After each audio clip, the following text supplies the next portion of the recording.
Buen Camino, everyone, and welcome back to my series Knowing the Way, where I am reviewing books that are about the Camino or somehow related to the Camino. This is the third episode. In my first episode, I talked about my favorite memoir, which was Kevin A. Codd's To the Field of Stars.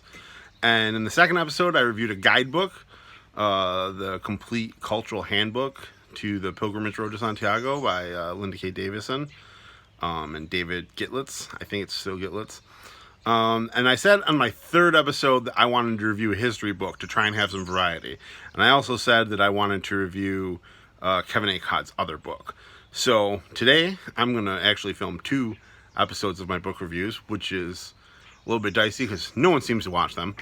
But the first one that I'll talk about, because I said I was going to spice it up, is a history book which doesn't really relate to the Camino too directly, but to the history of Spain. And if you read about the Camino and if you read about the history of Spain, obviously relations between Christians and Muslims, specifically the Muslim conquest of Spain in the 8th century, and then the Reconquista in basically all the subsequent centuries up until 1492, and actually even going beyond 1492 up until the expulsion of Muslims several decades later.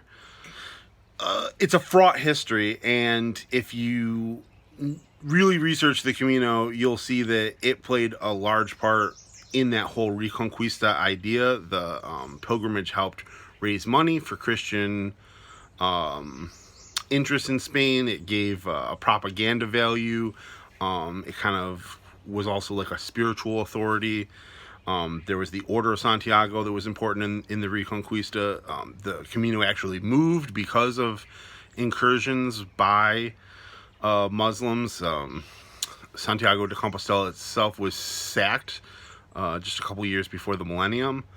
The bells from the original cathedral that was there were carted all the way down to Al-Andalusia, which was the Muslim part of Spain, and they were hung down there in a mosque for centuries, and later during the Reconquista, and that mosque was sacked, and then they were brought back. There was exchanges of slaves. There was all kinds of cruelty between the two religions, a lot of conflict, and the Camino was not separate from that. It was a big part of it, whether it was a rallying point, whether it was for propaganda usage, whether it was a fundraising thing, or just a morale, a booster, a rallying cry to the rest of Europe. It helped connect the rest of Europe to Spain and draw in support for the Spanish cause of returning Spain to Christendom. So I think anything that has to do with the Reconquista is related to the Camino, because you can't separate out those two histories. And actually, the more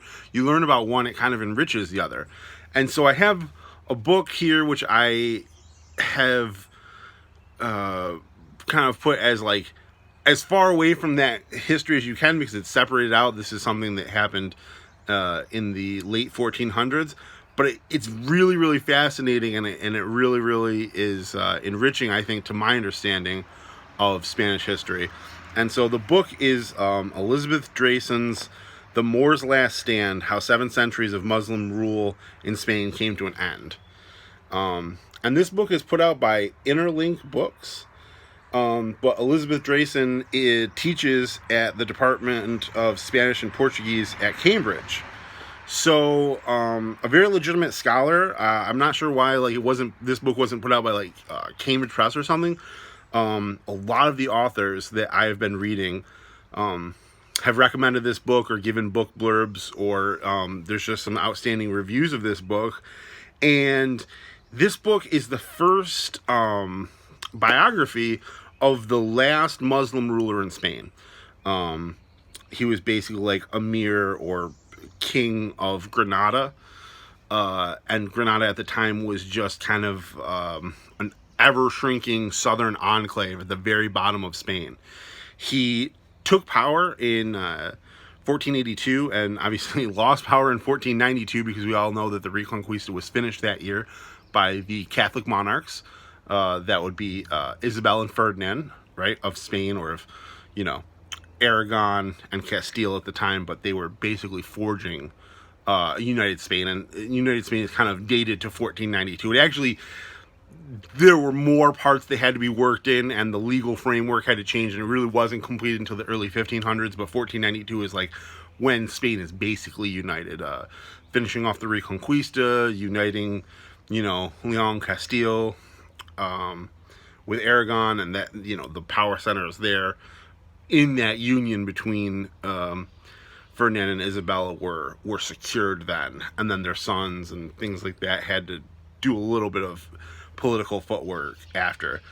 The interesting thing about this book is that it talks about a lot of these events that you would read about if you read about the Reconquista or about Isabella and Ferdinand, which I actually am listening to an audiobook right now about Isabel, and it's a biography of her. And I'm kind of glad that I read this book first, because her story is really, really interesting. I think Ferdinand's story is really, really interesting, and their marriage. But I'm kind of glad that I got this perspective from their client-enemy, who was Abu Abdullah Muhammad the 11th.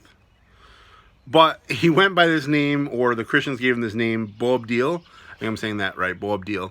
So I think I'm going to go with Boabdil instead of saying Abu Abdallah Muhammad the 11th. I'm going to call him Boabdil, because I think it's kind of a cool nickname. It kind of sounds like a Tolkien-esque character. And I found myself really, really feeling for this guy in reading this book. This book is actually the first biography in any language of this guy since like the 1500s, which I find incredible. Like, there's not a biography of this guy in Arabic, there's not a biography of this guy in Spanish, and there hasn't been one in English either. And it's pretty incredible because he's a very famous individual, and the book covers his life pretty in depth, from before he became a ruler, what the dynastic changes that were going on in this kingdom of Granada were, and then the exterior forces that were basically Catherine and Isabella and Isabella and Ferdinand, and their quest to finish the Reconquista.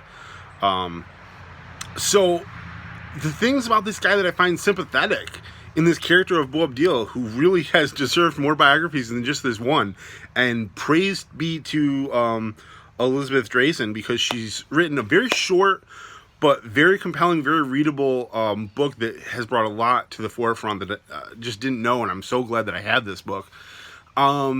He came into power at a time when there were multiple conflicts within his family and different factions, including like kind of his father against his brother. Well, his father had actually overthrown his grandfather. His father and his brother had kind of teamed up, but his brother also, or his uncle, I guess, betrayed his father in that he had Boabdil's brother killed, ostensibly on the orders of Boabdil's father, because their sons were rebelling.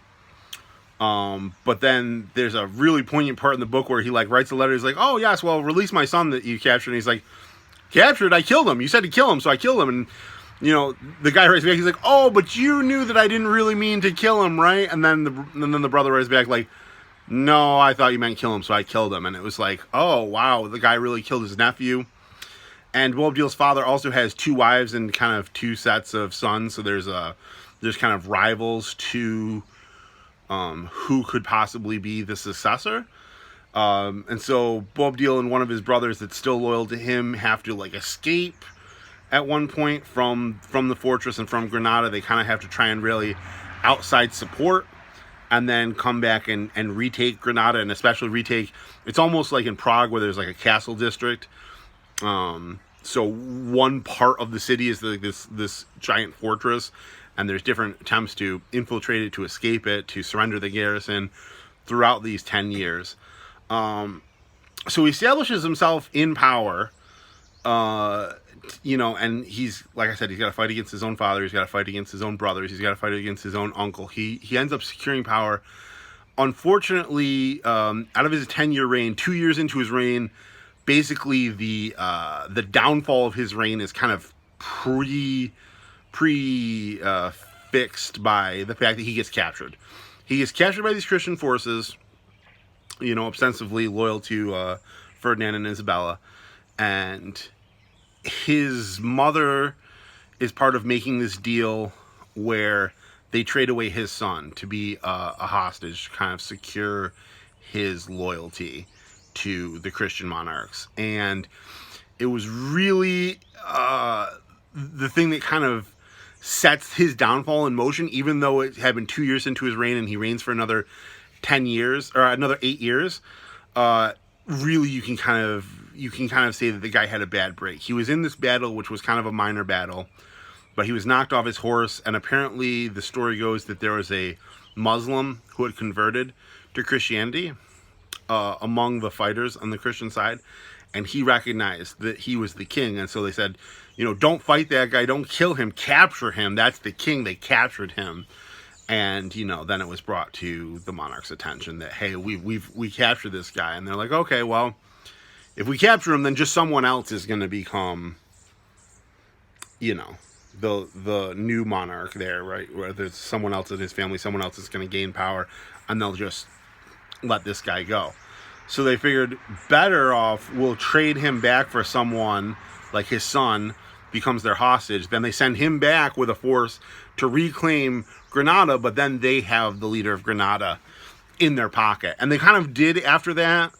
And they were always kind of forcing concessions on his part and pushing him as like a ally-enemy. And the thing that's horrible is it's a little bit like Game of Thrones in that he's like a really good player who still loses. Like, he does everything right, you would think. Like, he makes all these really good decisions, but because of that event where his son was captured and held hostage, he's just got a losing hand, and he kind of knows that he's eventually going to have to lose out to Isabella and Ferdinand. And so when the final Reconquista push comes, it's really that he ends up just handing over the keys to the city in this kind of meeting, this famous meeting. It's called the Moor's Last Sigh, is a famous painting that depicts it, where he leaves with his retinue out of the city and gives the keys of the city to Isabella and Ferdinand, who have come down there. And apparently also Columbus is there, because this is during the early part of 1492. He hasn't left yet. So he's down there still hanging out with them and begging them for money. But yeah, Boabdil has to leave the city. He ends up handing over the keys of the city, and it was very poignant. The way that Elizabeth Drayson writes this, you can really get a sense for the people and their motivations. You can really kind of understand Ferdinand and Isabella. You can understand Boabdil. You can kind of understand his crazy, screwed up family members. Everybody's motivations are really human. And so, yeah, it was a really kind of poignant and touching story about this guy who basically did everything right and lost anyways, right? He lost his throne. He lost his city. He ends up having to go into exile in Morocco. And actually, history lost track of him. We're not even sure what year he died in, or where he's buried at. It's not sure. It's not certain. There's places that are kind of maybe candidates of where his tomb might be and when he might have died or how. But unbelievably, he was kind of lost to history after being kind of the last Muslim ruler in Spain, or even in some ways in Western Europe. Well, no, I mean definitely in Western Europe. I mean, there's the Balkans, there's Kosovo and Albania and the Balkans that have a Muslim population. But as far as an independent kingdom in Western Europe, Granada was the last one.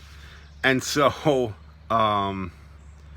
I really, really thought that this book did a great job delving into the life of a kind of complex figure that's a little bit forgotten about, whose perspective really enriches the whole story of the Reconquista and of kind of religious relations in Spain, and kind of the way that the grand game played out in Spain, which this wasn't really the final chapter of the relations here between Christians and Muslims, because there's a whole other period after this where Muslims were tolerated in Spain, and then it wasn't the convert or die or be expelled thing yet. There was actually a couple decades, just like there was a couple decades where some political work remained to unite Spain. There's also a couple decades of interfaith relationships before it became, the Inquisition and the convert die, the expelling of all of the Muslims. The Jews were actually expelled in 1492. That's the other kind of big, huge event. You had the finishment of the Reconquista, you had the exploration to the New World with Columbus, and you also had the Jews were expelled. And actually some Jews and Muslims, as far as I understand, were part of Columbus's crew because, they had to get out of Spain. Ironically, they went on this Spanish mission, but like just get out of Dodge basically was the way that things went down. I really would like some archaeologist or some historian to find out more about what the ultimate fate of Boabdil in exile was. Elizabeth Drayson does a good job of talking about his legacy, especially there's a lot of painting and art and monuments dedicated to Boabdil.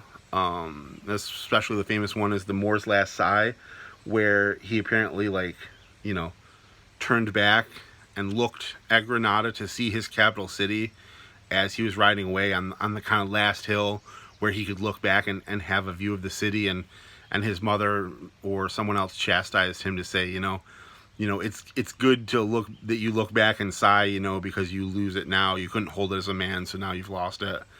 And it was very, very poignant and very sad. Because like I said, this guy was a good ruler, and he was trying to do the best for his people. He came from a difficult circumstance where he was competing against members of his own family. He was drowning in outside pressure, both from Christians and Muslims too, because he had fraught relations with the Muslims in northern Africa. Just a really compelling story, and I'll show you the cover once again. It's the Moor's Last Stand, kind of I think a play on that book, the Moor's Last Sigh. So it says how 7 centuries of Muslim rule in Spain came to an end, but it's really a biography of one man, of Boabdil, of Abu Abdallah Muhammad XI, so of Granada. So really, really fascinating. It is a short book. It is about 200 pages. It does have some really good extra features in here. It's got a really nice index, some family trees, some suggested historical sources, glossary, the dramatic personnel, and it has color photographs. It came straight to paperback, so there's not a hardcover edition of it. And it was released in, I think, 2017.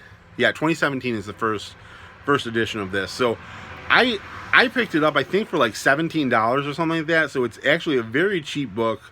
And you can go through it. I mean, if you're not a fast reader, you'll go through it very, very quickly, because it's just a wonderful read, and it really goes into a lot more detail than what I want to talk about on here.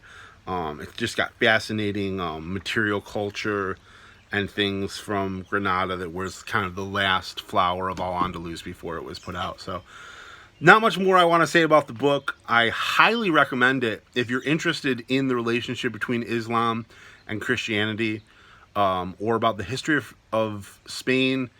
And if you're someone that's interested in the Camino, I think that a book like this that will give you some information, if you've read some kind of general histories of the Reconquista, and then you wanted to branch out into kind of some specific details, obviously you can always read about some of the more famous the more famous Spanish rulers. But the rulers from Al-Andalus rarely get like a whole biography to themselves in English, and I thought this one was a tremendous addition to what I've been learning about Spain and kind of the end of that medieval period and kind of the birth of modern Spain and this forgotten chapter of these other voices of the kind of Spain that died out of Al-Andalus. And this was a really balanced book. I would also say it's a very positive representation of a Muslim ruler, but it's not flowery. It's not Menachel. I'm going to talk about Menachel eventually and her, I think, over romanticization of Al-Andalus and its culture and overlooking a lot of things. But this book was not that. I think it was very balanced. It's a positive view on a Muslim ruler in Spain, but it takes everybody's perspective and kind of the inevitability of this defeat, that this guy was just gonna suffer. And so, yeah, I highly recommend it. It's, once again, Elizabeth Drayson, The Moor's Last Stand, biography of Boabdil, the only one that you can get. So if you want to read about Boabdil, this is the only biography for you out there. Wonderful scholarship, bringing to light something that's definitely not been covered enough, because like I said, there should be multiple biographies about this guy out there. It's a story that, you know, should have been told, and it's only really been told as kind of a footnote to Ferdinand and Isabella's story, and it deserved a book of its own. So really glad that I picked this up, and gonna go straight into my next review. So see you guys in like 10 seconds, or whenever you watch the next one if you do. Buon camino.